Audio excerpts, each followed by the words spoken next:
नमस्कार, मी पंजाब डक. आज आहे 23 मार्च 2025 आणि मी आहे माझ्या गावामध्ये माझ्या घराच्या बाजूला उभा आहे.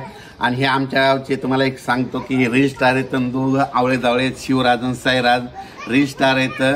आणि हे दोघं हिडिओ पण येतात बघा, तुम्ही चेहरे बघा सारखे येतं, म्हणजे हे आवळे जावळे येतं. आणि हे आमच्या गावातून या ठिकाणून मग प्रत्येक शेतकऱ्याला अंदाज देणार आहे, कारण की आता पाडवा येणार आहे, म्हणजे 30 तारखेला पाडवा आहे. तर राज्यातल्या सर्व शेतकऱ्याला सांगितलं होतं की मागच्या अंदाज सांगितलं होतं फक्त विदर्भात पाऊस पडणार आहे.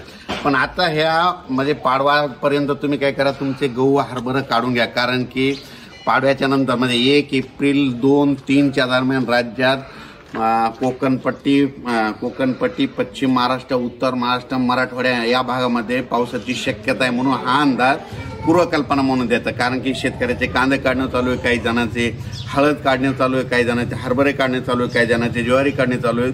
म्हणून ज्या शेतकऱ्याचं आलेलं असेल तर तुम्ही काय करा, पाडव्यापर्यंत तुम्ही काढून घ्या, कारण की राज्यात पाडव्याच्या नंतर म्हणजे 2 दिवसानं 1 एप्रिल 2-3च्या दरम्यान राज्यात अवकाळी पाऊस आहे. मुंबईकरांना देखील पाऊस म्हणजे बघायला भेटणार आहे, पुणेकरांना देखील पावसाचा आनंद लुटायला भेटणार आहे. त्याच्यानंतर कोकणात देखील पाऊस येणार आहे, म्हणून कोकणातल्या देखील त्यांच्यासाठी एक अंदाज म्हणून लक्षात घ्यावा. पण राज्यात मात्र उत्तर महाराष्ट्र, पश्चिम महाराष्ट्र, कोकणपट्टी, मराठवाड्यात पावसाची शक्यता आहे. म्हणजे पाडव्याच्या नंतर येणार आहे, म्हणून तुम्ही हा अंदाज लक्षात घेता. अचानक वातावरणात बदल झाला तर लगेच एक मेसेज दिला जाईल. पण राज्यात मात्र मुंबईकराला मात्र गरमीपासून ह्या म्हणजे 1-2-3 तारखेला दिलासा भेटणार आहे, म्हणून हा अंदाज लक्षात घ्यायचा.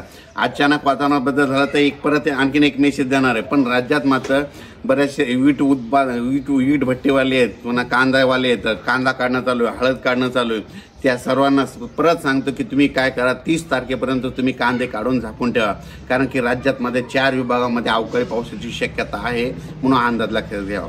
धन्यवाद.